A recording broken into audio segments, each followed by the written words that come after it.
Ya, baik, saya ucapkan selamat siang untuk jemaat GBA Grafe. Puji Tuhan, terima kasih untuk kesempatan yang diberikan kepada saya untuk melayani tempat ini. Ya, lama tidak bersua dengan jemaat-jemaat sekalian. Ya, wajah-wajah lama, tapi ya, semangat baru dan sudah ada buntut-buntut baru ternyata. Tadi ketemu dengan Ibu Pardiana, itu teman selefting saya, sekarang wah sudah anaknya berapa? Tanya anaknya berapa. Jadi Bapak Ibu dalam Tuhan, ya, ucap syukur untuk kasih karunia Tuhan hingga saat ini yang sudah memimpin jemaat Grafe, ya, atas perjuangan dari jemaat Grafela, maka ya, STT Grafe kemudian berdiri dan ada orang-orang yang diselamatkan dan melayani Tuhan. Ya. Saya salah satu buahnya. Nah, Bapak Ibu dalam Tuhan, pada pagi hari ini saya mengajak kita semua untuk merenungkan satu kebenaran firman Tuhan. Ya. Jadi apa yang akan kita pelajari dan renungkan pada siang hari ini, ya, saya mengambil tema penderitaan, ya, dalam kehidupan Kristen. Penderitaan dalam kehidupan Kristen. Nah, seringkali ini menjadi pertanyaan Bapak Ibu dalam Tuhan, ya, dan menjadi satu pergumulan bagi tiap orang percaya, bahwa saya sudah mengasihi Engkau Tuhan, ya, saya rajin, ya, saya belajar untuk setia, tetapi ada penderitaan, ada masalah yang terjadi yang Tuhan izinkan dalam kehidupan saya. Yaitu bisa berupa sakit secara fisik, bisa berupa ya, kekecewaan, ada harapan-harapan yang pupus tengah jalan, ada kehilangan orang yang kita kasihi, dan mengambil berbagai macam rupa, ya, bentuk. Nah, kita mau melihat hari ini, ya, setidaknya ada 3 alasan, ya, sebenarnya ada 10, ya, tetapi saya rangkumkan menjadi 3 alasan, ya, mengapa Tuhan mengizinkan penderitaan dalam kehidupan Kristiani kita. Oke, sebelumnya mari kita berdoa terlebih dahulu. Bapa di dalam surga, kami bersyukur pada siang hari ini Kau masih memberikan kami 1 hari lagi untuk hidup, Tuhan. Jika Engkau memberikan kami 1 hari lagi untuk hidup, maka hidup ini adalah hidup yang seharusnya dipersembahkan bagi Engkau, karena Engkau telah menebus kami, telah menyelamatkan kami, dan kami berhutang kepada Engkau, ya Tuhan. Kiranya pimpin ketika kami mempelajari firman-Mu, kami meminta Roh Kudus-Mu menerangi akal budi kami, sehingga kami dapat mengerti, kami dapat bertumbuh dan semakin menyerupai Engkau, semakin mengerti kehendak Tuhan dalam kehidupan kami. Kami berdoa dalam nama Tuhan kami Yesus Kristus. Amin. Pertanyaan, mengapa ada penderitaan dalam kehidupan Kristiani, dalam kehidupan manusia, akhirnya menjadi salah satu argumen dari orang yang tidak percaya Tuhan, Bapak dalam Tuhan, untuk meragukan eksistensi akan Allah.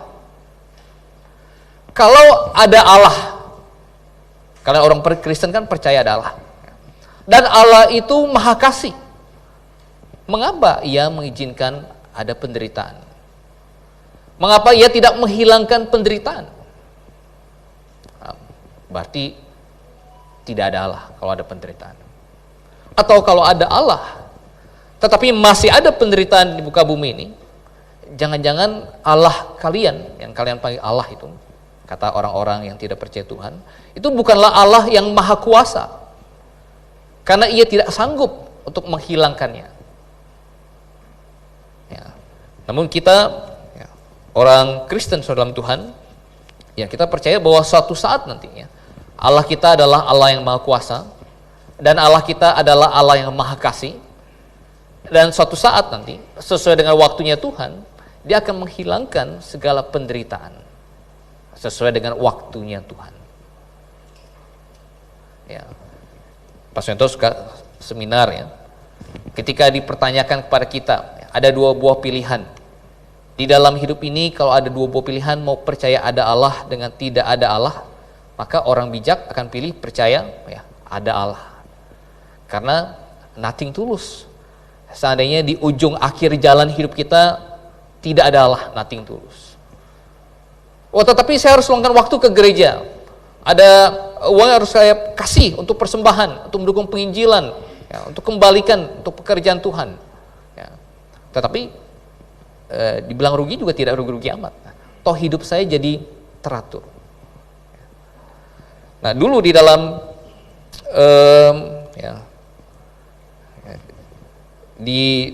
karena saya mengajar apologetika, ya, pemikiran ini sama dengan pemikiran seorang ilmuwan namanya Pascal, ya, Blaise Pascal. Ya.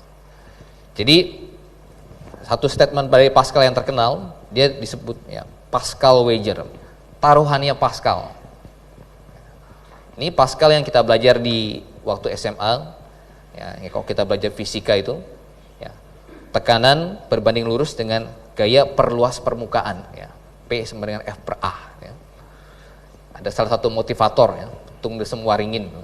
Jadi karena tekanan berbanding lurus dengan gaya, semakin banyak Anda bergaya, semakin besar tekanan.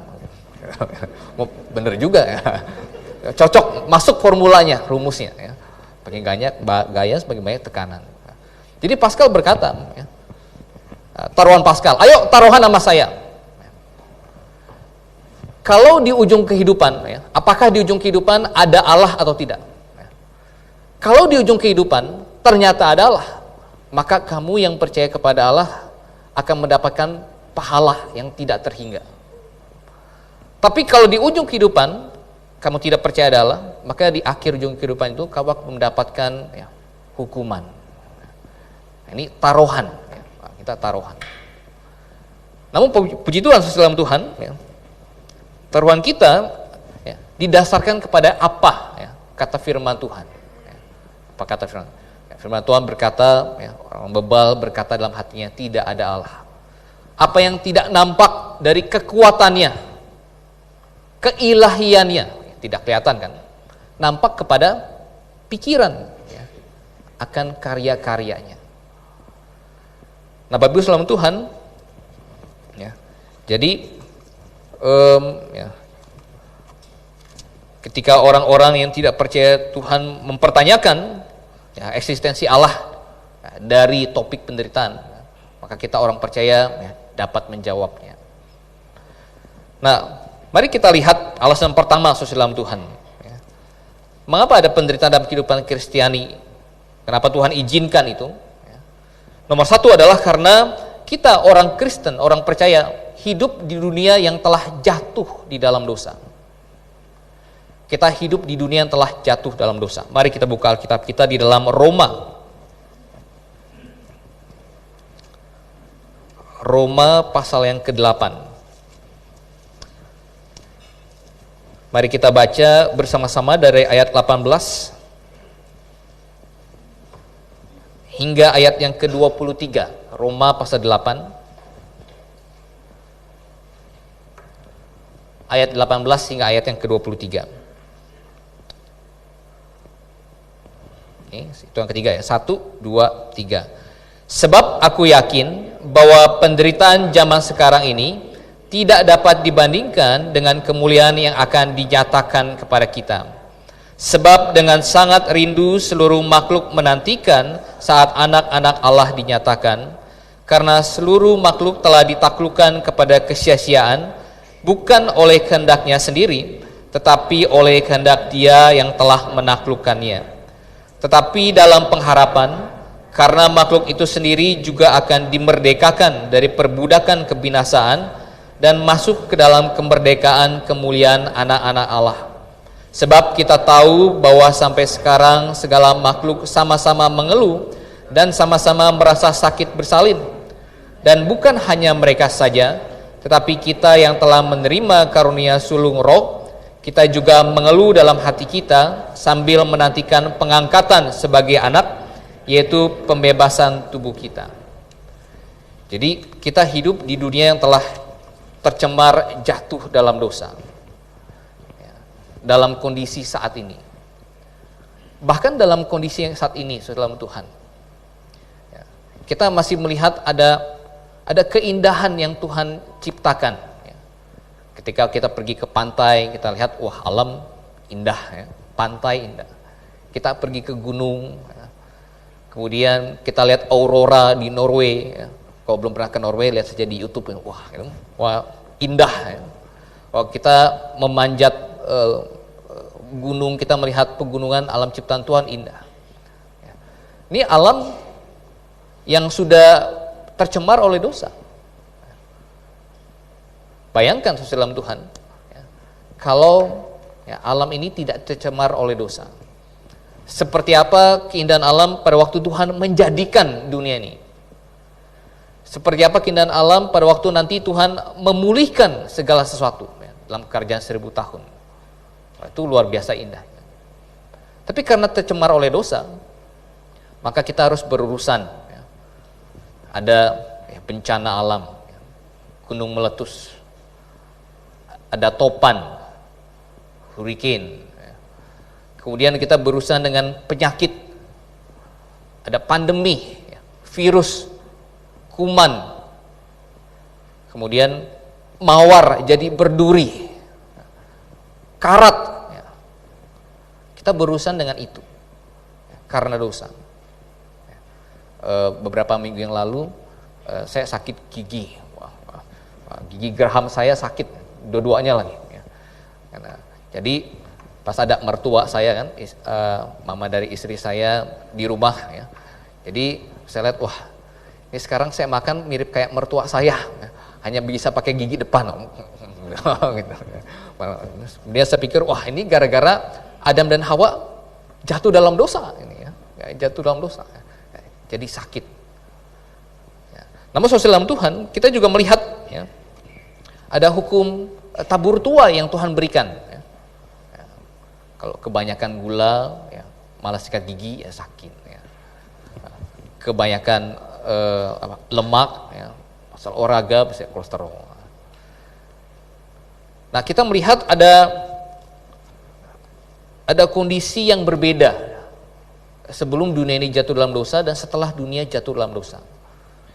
Paulus menyebutnya, dikatakan di dalam ayat yang ke-20 Roma 8 tadi, ya, seluruh makhluk telah ditaklukkan kepada kesia-siaan. Ya. Kita telah ditaklukkan kepada kesia-siaan, pasti mati. Kemudian dalam perbudakan kebinasaan, sakit. Ya. Jadi Paulus memakai kata-kata ini.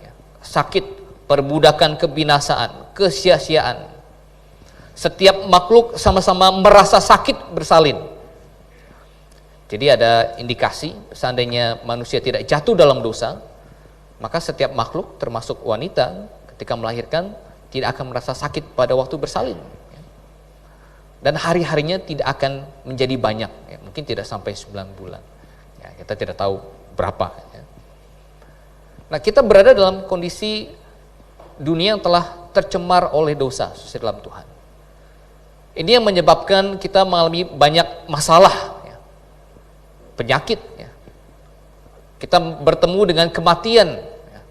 Kekecewaan, ya. Tidak berjalan dengan semestinya. Ada sebuah guyon ya, dalam dunia navigasi. Ya. Mereka mencetuskan suatu hukum, ya, teori. Yang namanya hukum Murphy, ya, Murphy's Law. Ya. Jadi Murphy's Law bilang, ya, if anything can go wrong, it will go wrong. Kalau sesuatu bisa berjalan ngaco, bisa ngaco, pasti ngaco. Jadi ini muncul dari seorang insinyur, ya, insinyur angkatan udara Amerika, namanya Murphy. Kemudian Murphy ini ingin mengukur berapa daya tahan tubuh manusia ketika mengalami tabrakan. Jadi dia membuat sebuah rel, kemudian sebuah kapsul, nanti di dalamnya ada volunteer, kemudian nanti akan diukur, ya, disambungkan dengan alat ukur. Kemudian di sini ada semacam tahanan, ya. Jadi semacam seperti halilintar di Dufan gitu, tapi di sini ada tahanan, hantam ke tahanan itu. Ya, persoalannya siapa yang mau jadi volunteernya? Ya ini sangat berbahaya.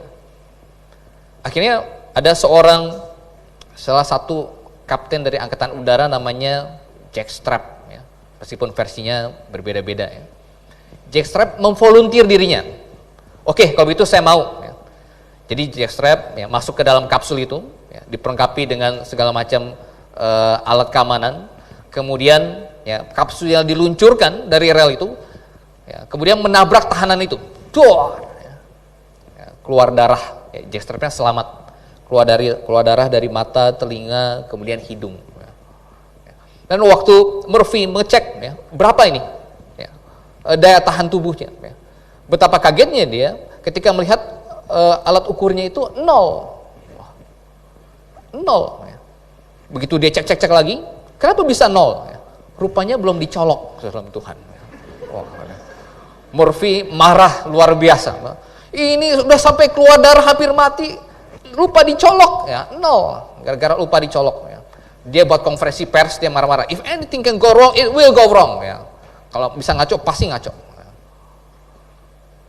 Nah, ini hukum yang menggambarkan, ya, kondisi dunia yang telah tercemar oleh dosa. Nah, hukum ini akhirnya dipakai oleh banyak ilmuwan, ya, bukan untuk mereka pasrah, if anything go wrong, it will go wrong, sudah biarin aja lah, tidak. Tapi untuk mengantisipasi segala kemungkinan. Bisa saja terjadi ini, kita harus antisipasi bagaimana. Bisa saja terjadi ini, kita harus antisipasinya gimana. Kalau terjadi ini, bagaimana mengantisipasinya. Nah, saudara dalam Tuhan, ya, kita, ya, hidup di dunia yang, ya, telah tercemar oleh dosa. Dan meskipun demikian, ya, di dunia yang telah tercemar oleh dosa ini, ya, ada begitu banyak kasih karunia yang telah kita terima, ya, yang telah kita terima.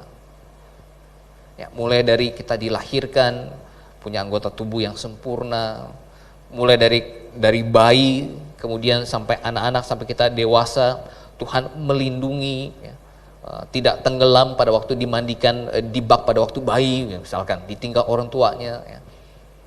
Kemudian ada berkat keselamatan yang Tuhan anugerahkan, tawarkan setiap orang yang mau bertobat percaya. Ya. Ada lebih banyak kasih karunia yang kita terima. Ya. Oleh karena itu, ya, tidak sepatutnya, ya, kita mengeluh kepada Tuhan. Ya. Sampai kapan saudara Tuhan? Paulus memberitahu pada kita dalam Roma pasal 8 ayat 23, ya, sampai pembebasan tubuh kita, ya, sampai pada waktu pembebasan tubuh kita, ya. Tubuh kita bebas, ya. Pada waktu kapan ini? Ya, pada waktu kita, ya, mengenakan tubuh kemuliaan Tuhan, mengenakan tubuh kemuliaan, ya. Pembebasan tubuh kita, entah itu terjadi pada waktu rapture atau pada waktu, ya, setelah kita meninggal, kemudian kita menantikan, ya, waktu kebangkitan tubuh, ya, di rapture. Kita mengenakan tubuh, ya, kebangkitan, ya, tubuh kemuliaan. Nah, pada waktu itulah, ya, kita akan termerdekakan, terbebas. Ya. Jadi bayangkan dalam Tuhan, ya, ini beberapa waktu yang lalu ada istri dari diaken di Serpong Gramata meninggal, ya, masih usia muda, ya. Kami semua shock, ya, tidak menyangka, ya, karena masih muda. Nah, kemudian ya, di dalam acara duka itu, ya, ada waktu penghiburan, ya. Kemudian saya khotbahkan, ya. Nah, ada banyak orang, ya, kita berharap, wah, termasuk saya, ya, kalau bisa rapture datang, ya, kemudian Tuhan datang, terjadi rapture, ya, puji Tuhan, ya, kita menantikan itu.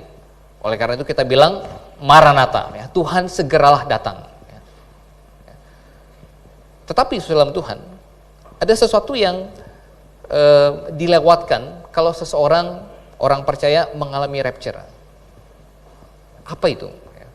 Dia tidak mengalami seperti yang Tuhan Yesus alami, yaitu berjalan dalam lembah bayang-bayang kematian. Berjalan dalam lembah bayang-bayang kematian. Karena ketika seseorang meninggal itulah, dia berjalan dalam lembah bayang-bayang kematian. Saya seringkali bertanya-tanya, ketika seseorang meninggal, orang percaya meninggal, apa yang pertama kali dia lihat? Apa yang pertama kali dia lihat? Apa dia melihat terang, gitu? Apa dia melihat untuk pertama kalinya, ya, melihat yang tidak terlihat, ya, malaikat datang menghampiri dia, ya, pertama kalinya.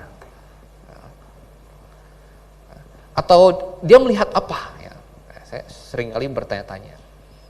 Tetapi pada waktu ketika seseorang itu meninggal atau ketika terjadi rapture, itu adalah momen di mana kita mendapatkan pembebasan tubuh kita, saudara Tuhan. Pembebasan tubuh kita. Bayangkan ya, yang dulunya stroke, ya, yang selama setelah dia menjadi percaya sebelum meninggal dia kena stroke, tidak bisa gerakan tangannya. Ya, setelah dia meninggal atau pada waktu rapture, ya, tiba-tiba wah, tangan saya yang sebelumnya tidak bisa digerakkan, wah, dia merasa lebih hidup dari hidupnya di bumi, saudara Tuhan. Ya. Anda tahu motivator yang terkenal kan, yang tidak punya kaki tangan tuh, Nick Vujicic. Ya. Saya tidak tahu apakah dia orang percaya atau tidak. Ya.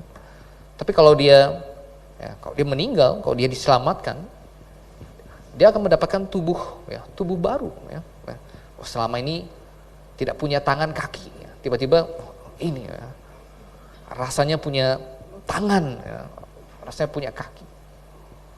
Ya. Fanny Crosby, ya, penulis lagu himne yang buta dari bayinya. Ya. Ketika dia meninggal, saya yakin dia mendapatkan ini ya, rasanya melihat, ya.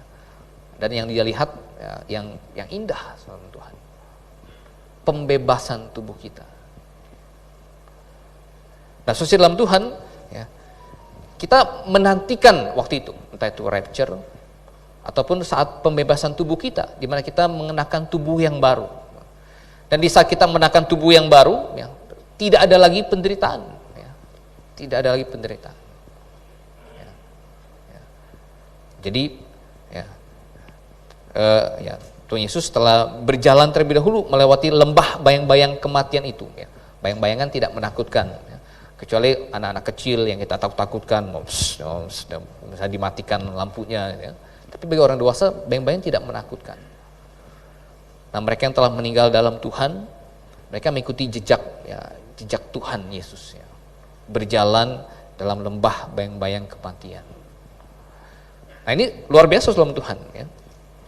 Mengikuti jejak Tuhan Yesus. Ya. Ya, jadi Tuhan di depan, kita di belakang, kita mengikutinya. Ya. Kemudian apa yang mengikuti orang percaya? Ya. Tuhan Yesus di depan, kita di belakangnya. Nah, yang mengikuti orang percaya apa, saudara Tuhan? Ya, dulu waktu Imlek, ya, sebelum pandemi, ya, kami suka kumpul di rumah keluarga. Kalau saya panggilnya Mami, jadi mama angkat. Ya. Karena dulu katanya saya Ciong, kemudian cici mama saya angkat saya sebagai anak, Mami. Jadi saya panggil Mami. Ya. Jadi kalau anak-anak saya memanggil cici mama saya, ya, manggil Mami, jadi kan Popo, ya, Pop Mi gitu. Ya. Jadi lucu juga kalau kamu sama, ya, Popo Mami, Pop Mi. Ya. Jadi waktu kami kumpul dulu dalam Tuhan, kami kumpul rame-rame, mereka pada rame-rame naik ke atas, ya. Saya penasaran kenapa pada rame-rame di atas. Rupanya didatangkan ada satu keluarga yang katanya orang pinter, ya, di atas itu, ya, orang pinter. Kemudian ada paman saya, ya, Cicong, ada Icong nanya, ngetes ya. Saya pernah jatuh, dompet saya, tahu nggak kamu jatuhnya di mana? Dikasih tahu jatuhnya di sini. Wah, bener, wah, orang pinter, ya.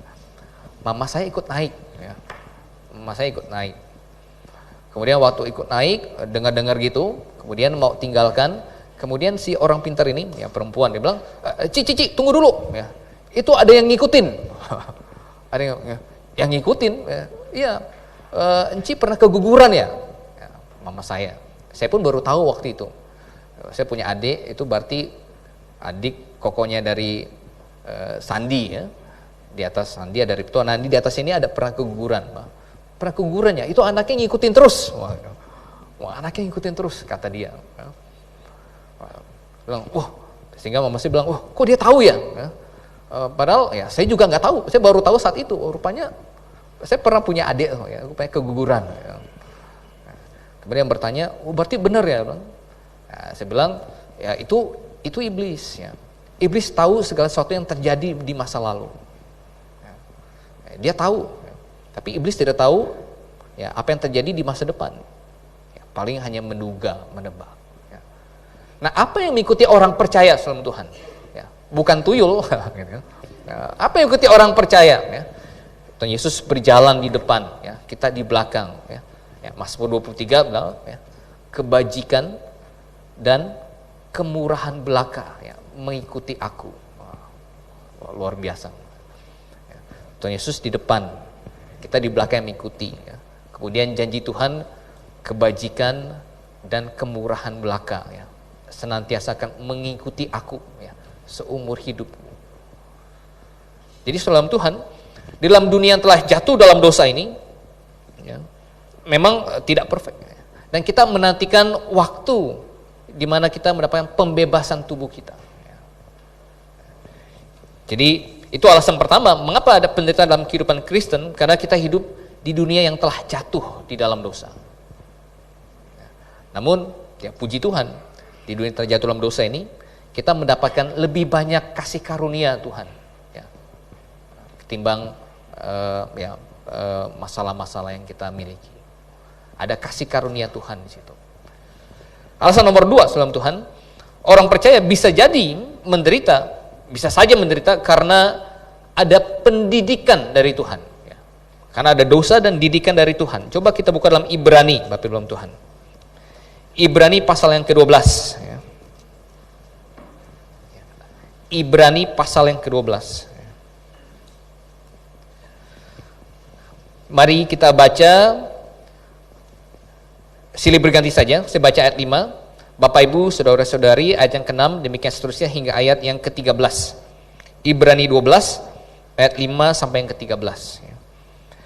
Dan sudah lupakah kamu akan nasihat yang berbicara kepada kamu seperti kepada anak-anak?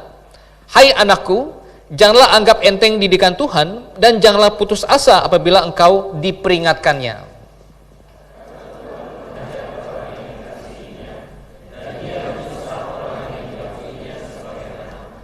Jika kamu harus menanggung ganjaran, Allah memperlakukan kamu seperti anak. Di manakah terdapat anak yang tidak dihajar oleh ayahnya?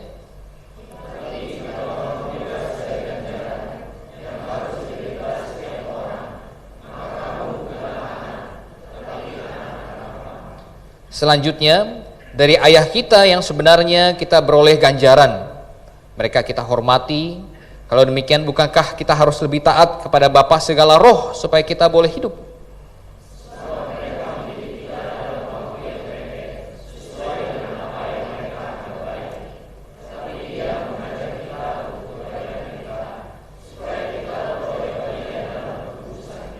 Memang tiap-tiap ganjaran pada waktu ia diberikan tidak mendatangkan sukacita tetapi duka cita.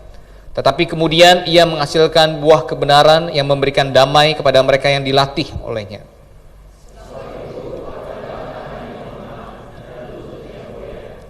Dan luruskanlah jalan bagi kakimu, sehingga yang pincang jangan terpelecok, tetapi menjadi sembuh. Jadi alasan kedua, Bapak Ibu dalam Tuhan, mengapa ada penderitaan dalam kehidupan Kristen? Karena bisa jadi itu adalah pendidikan Tuhan, adalah akibat dosa dan akibat didikan Tuhan. Anda ingat kisah Daud, saudara dalam Tuhan? Daud, ketika Daud berzina dengan Batsyeba, kemudian ia merancang sebuah skenario untuk melenyapkan aibnya itu. Uria dipanggil pulang. Kemudian, oke, Uria sekarang pulang, tidurlah dengan istrimu. Uria tidak mau. Skenario pertama gagal. Skenario kedua, Uria dibuat mabuk.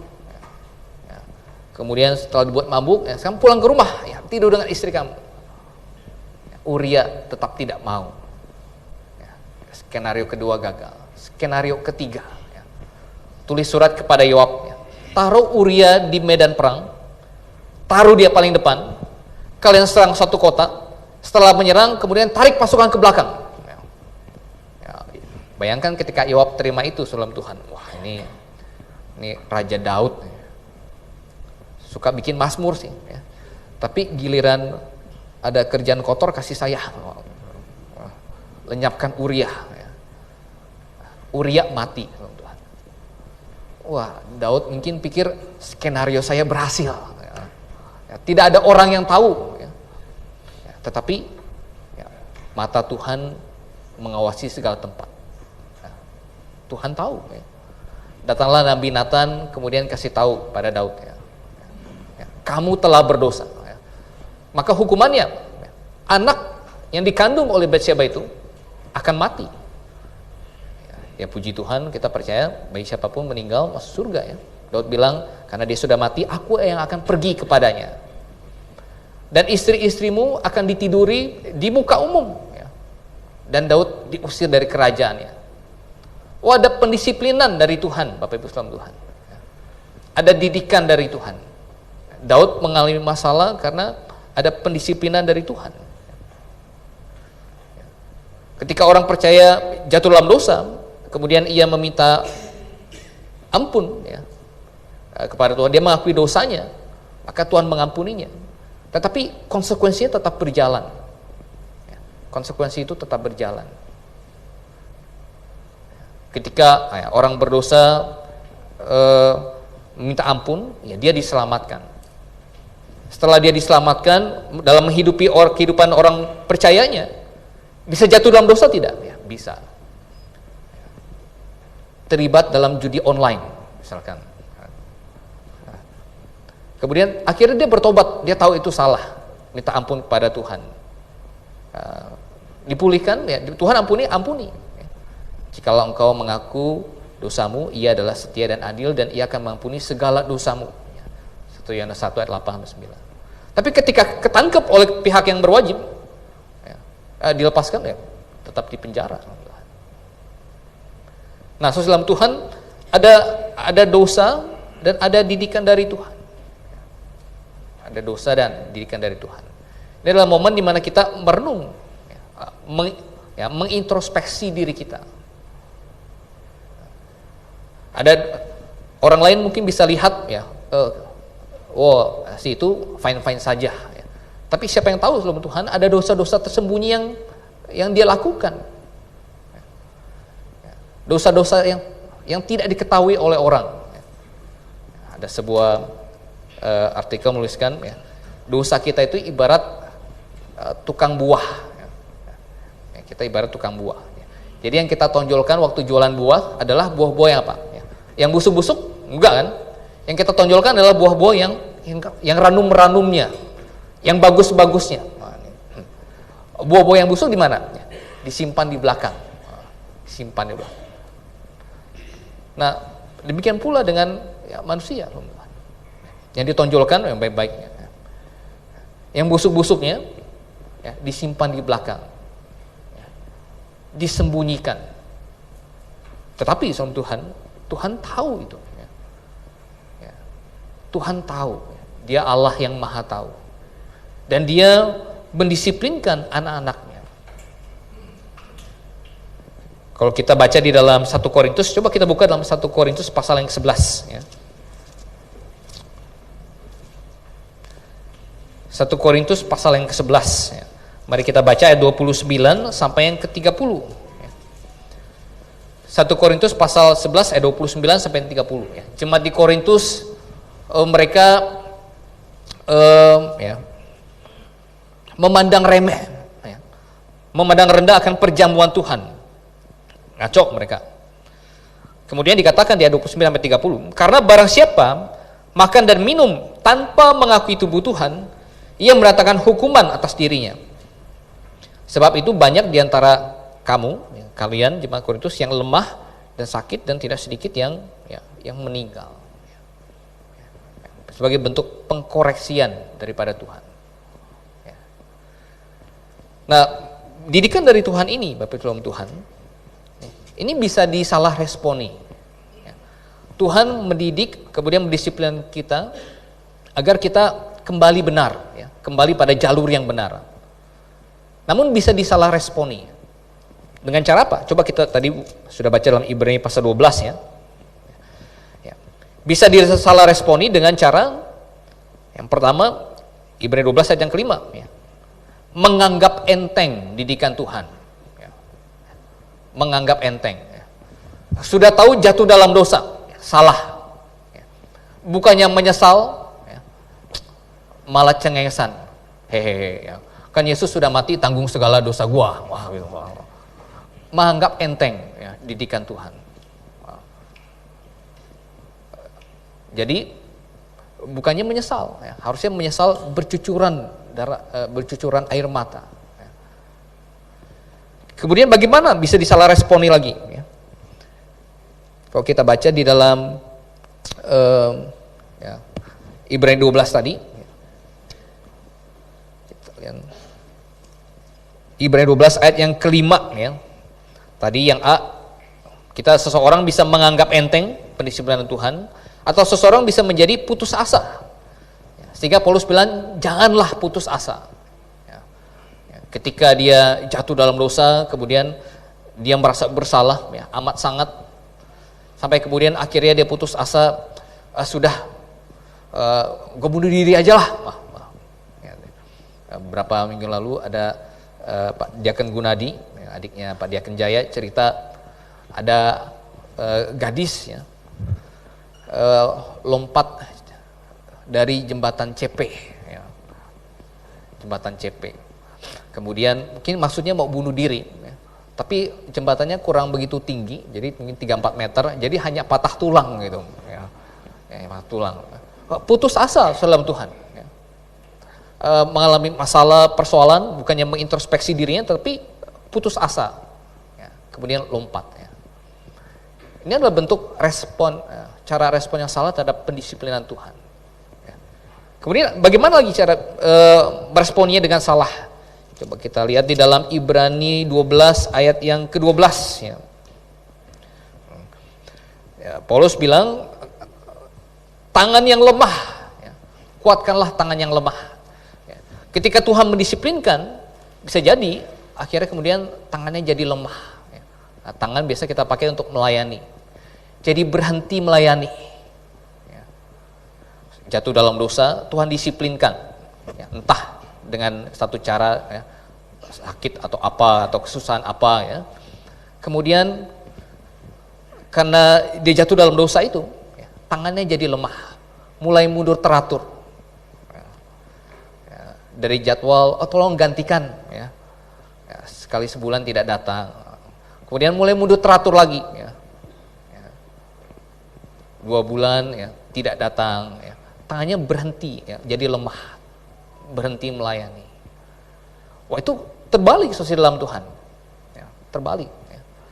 Ibarat sudah jatuh dalam dosa itu, Pak Santo bilang itu sudah 1-0 sama iblis, ya. Iblis 1, itu 0. Maka apa yang harus dilakukan? Lawan, ya, balas. Dengan cara apa? Ya. Dengan cara kita hidup lebih taat, hidup lebih rajin untuk Tuhan, hidup lebih setia dan lebih sungguh untuk Tuhan. Itu cara membalasnya. Kalau sudah jatuh dalam dosa, ya, kalah 1-0. Kemudian tangan mulai lemah, ya, berhenti melayani, itu sudah 2-0. Tangannya lemah.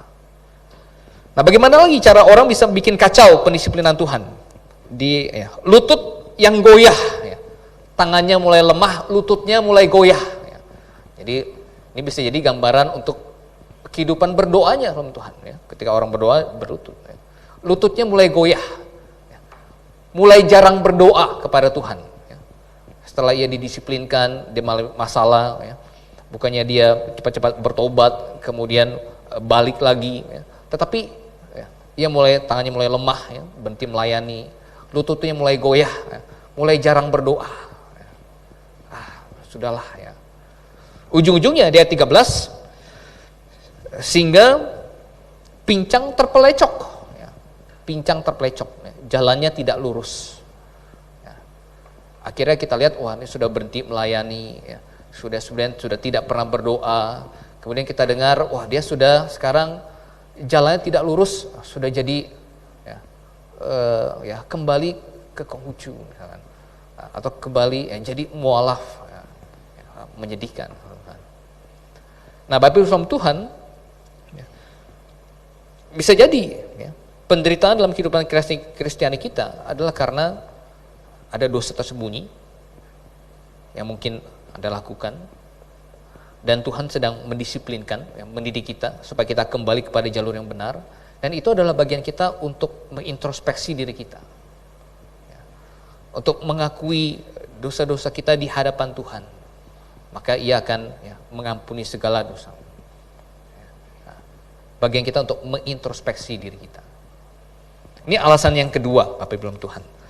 Alasan ketiga, mengapa ada penderitaan dalam kehidupan Kristiani kita?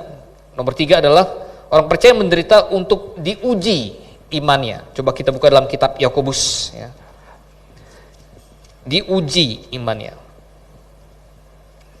Yakobus pasal yang pertama, Yakobus pasal 1.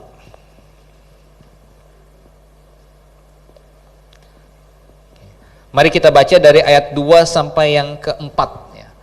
Yakobus pasal 1 ayat 2 sampai yang keempat. Hitungan ketiga bersama-sama. 1, 2, 3. Saudara-saudaraku, anggaplah sebagai suatu kebahagiaan apabila kamu jatuh ke dalam berbagai-bagai pencobaan. Sebab kamu tahu bahwa ujian terhadap imanmu itu menghasilkan ketekunan. Dan biarlah ketekunan itu memperoleh buah yang matang, supaya kamu menjadi sempurna dan utuh dan tidak kekurangan suatu apapun. Jadi salah satu tujuan Tuhan izinkan penderitaan adalah untuk menguji iman kita.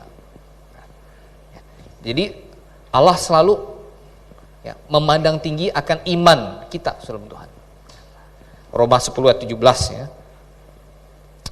Roma 1 maaf ya. Roma 1 ayat 17 ya. Sebab di dalamnya nyata kebenaran Allah yang bertolak dari iman dan memimpin kepada iman. Jadi kita diselamatkan oleh iman, dan hidup percaya kita setelah kita diselamatkan, kita juga berjalan ya, dalam iman. Nah, Tuhan sangat menjunjung tinggi iman. Tuhan sangat mencari siapa orang yang beriman kepadanya. Nah, itulah tujuan Tuhan memberikan suatu ujian, ya, penderitaan. Allah ingin melihat iman, ya, Bapak Ibu Anda dan saya. Ya. Tuhan ingin menguji iman kita. Ya. Apakah kita tetap ya, beriman kepada Tuhan, ya, percaya kepadanya, ya, bahwa Dia bekerja di balik layar untuk mendatangkan kebaikan bagi semua orang-orang yang mengasihi Dia, atau kita justru meragu-ragukannya, ya, meragu-ragukannya. Ya. Ya. Ketika Tuhan menguji saya, ya, misalkan ya, dengan pekerjaan, ya. Dulu ada simpatisan Gramata, ya. Setelah beberapa minggu ikut kebaktian, ya, sudah mengerti. Ya. Kemudian dia kapan mau maju bergabung? Ya, saya tanya. Gimana ya Pak? Saya masih belum kerjaan saya masih belum tetap, ya, masih karyawan kontrak. Ya.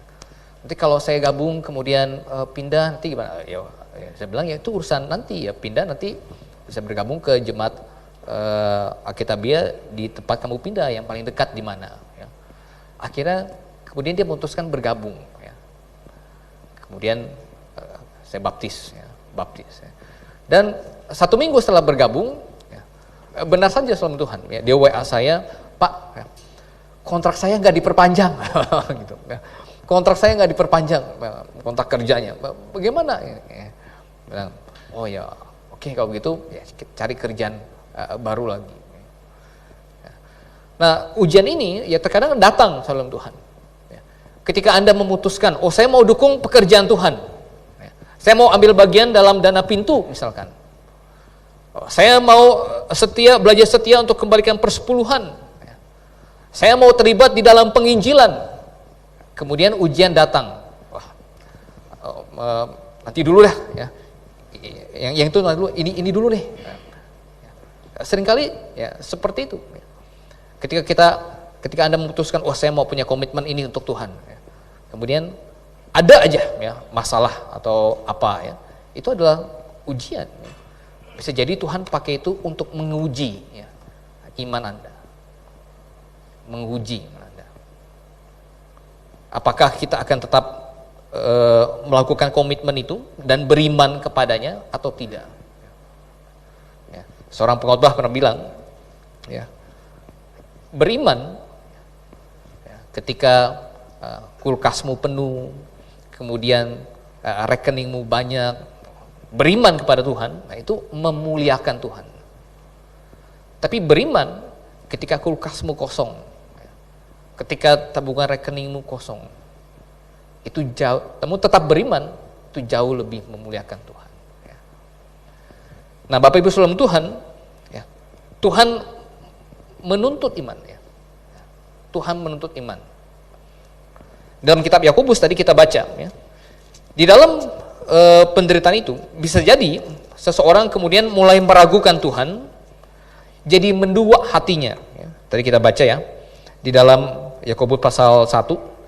Kita baca tadi ayat 2 sampai ke 4. Nah, di dalam ayat yang ke-7 dikatakan, di dalam ayat yang ke-8 dikatakan, sebab orang yang mendua hati tidak akan tenang dalam hidupnya.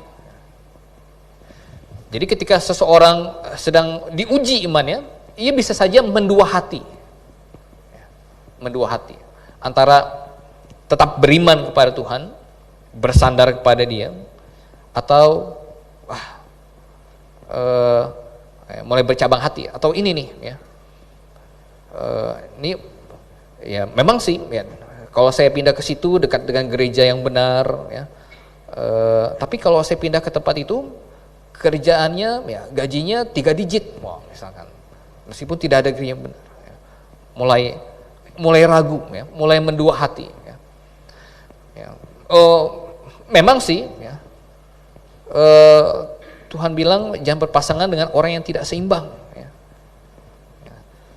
Tetapi ini kelihatannya baik ya, mungkin hatinya bisa diubah ya pelan-pelan ya. Ya, mulai mendua hati. Dan disitulah iman kita diuji sama Tuhan. Ya. Ya. Ketika seorang percaya ya rajin, kemudian dia setia mengasihi Tuhan, dia mengalami sakit ya, banyak penyakitnya. Gitu. Ya, banyak penyakitnya. Ya, ya. Jadi sekali mungkin orang ya bisa jadi mulai bimbang ya, mulai ragu. Ya, kenapa Tuhan? Nah, dalam Tuhan, coba kita buka Ayub ya. Ayub menjadi contoh yang sangat baik bagi kita dalam hal iman. Ayub, mari kita buka Ayub pasal yang ke-13.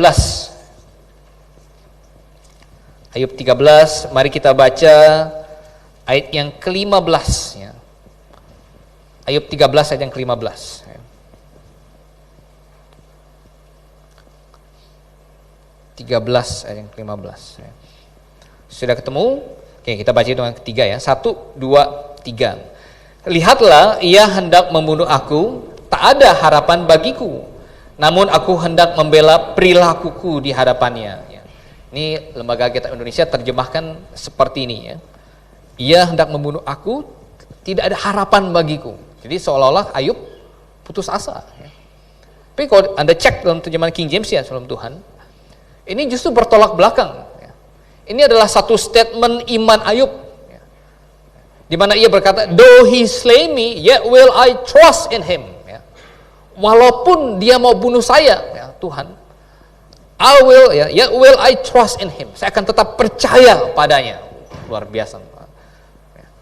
Tuhan sudah ambil anak-anaknya, ya. Harta bendanya, ya. Tiba-tiba kena angin puting beliung, hancur, ya. Hilang semuanya, anak-anaknya. Ya. Tapi Ayub bilang apa? Ya. Ya. Though he slay me, kalaupun Tuhan mau matikan saya, yet will I trust in him. Aku akan tetap percaya kepadanya. Ini iman yang tanpa ada keraguan sedikit pun di dalamnya. Ya. Iman tanpa ada sedikit pun keraguan. Ya. Ya. Memang Allah tidak menuntut kita untuk punya iman yang sempurna. Ya. Allah tidak menuntut kita punya iman yang sempurna. Tetapi Allah ingin agar kita mengalahkan ya, keraguan-raguan kita kepada Tuhan. Ya. Tidak mendua hati. Jangan bimbang. Ya. Seperti ketika Abram sama Sarah dikasih tahu oleh Tuhan, Abram nanti kamu akan punya anak ya, Oh ya, nanti saya akan punya anak dari Hagar ya Tuhan. Oh bukan, kamu kan punya anak dari Sarah. Ya. Sarah mendengar di balik pintu, kemudian dia ketawa. Ya, saya punya anak. Ya, umur berapa ya, sudah menopause. Abraham berkata sudah mati pucuk. Gitu. Tetapi, ya, karena nama anaknya Ishak, ya, tertawa. Tetapi Abraham dan Sarah berhasil mengalahkan keraguan-raguan mereka terhadap Tuhan. Akhirnya dimasukkan ke dalam list pahlawan iman kan? Abraham dan Sarah. Nah, Bapak Ibu dalam Tuhan, alasan ketiga, mengapa ada penderitaan dalam kehidupan Kristiani kita? Tiga, karena Tuhan ingin menguji iman kita. Iman kita sangat berharga di hadapan Tuhan. Tuhan ingin uji. Ketika itu diuji, Tuhan berharap agar ujian itu membuat kita rendah hati. Rendah hati. Membuat kita tidak bersandar pada kekuatan kita sendiri. Ya. Nah, tetapi beriman penuh kepada Tuhan. Ya, sambil percaya bahwa meskipun saya tidak dapat jawabannya sekarang, ya pasti ya suatu saat nanti ya, akan ada baru jelas. Ya. Seperti ada orang buta kan, kemudian murid-murid Tuhan bertanya kepada Tuhan Yesus, Guru, kenapa dia buta? Ya, salah siapa itu? Ya, salah diakah atau salah orang tuanya kah? Oh tidak. Ya. Tapi ada pekerjaan Tuhan yang mau dinyatakan dalam hidupnya. Nah, Bapak Ibu saudara Tuhan, penderitaan tidak akan hilang di dalam dunia yang telah jatuh dalam dosa ini. Namun Alkitab memberitahu pada kita, coba kita buka 1 Petrus pasal yang kelima. 1 Petrus pasal yang kelima,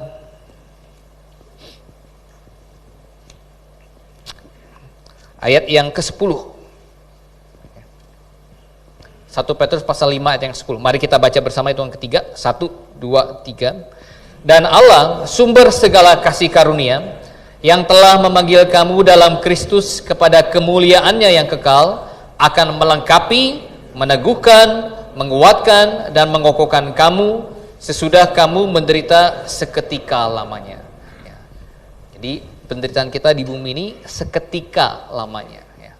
Seketika lamanya. Cuman sebentar kok. Ya. Karena hidup kita ini tidak terasa, sudah mau masuk 2023. Ya. Sudah masuk November, Desember, akhir tahun 2023. Ya. Cepat ya, berlalu. Seketika lamanya. Dan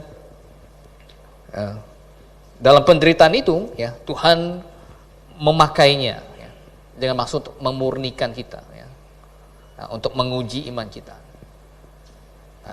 Namun sebelum saya tutup dalam Tuhan ya, saya ingin juga berbicara kepada mereka yang belum diselamatkan ya.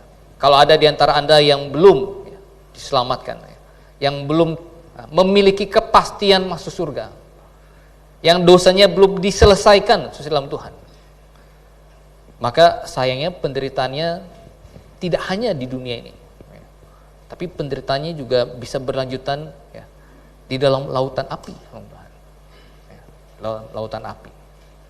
Kalau Anda belum menyelesaikan bagaimana dosa Anda ya, dibereskan di depan Tuhan, Anda harus selesaikan itu. Mempercayai bahwa Tuhan telah dihukum, menggantikan saya dihukum, menanggung segala dosa saya di atas kayu salib 2000 tahun yang lalu.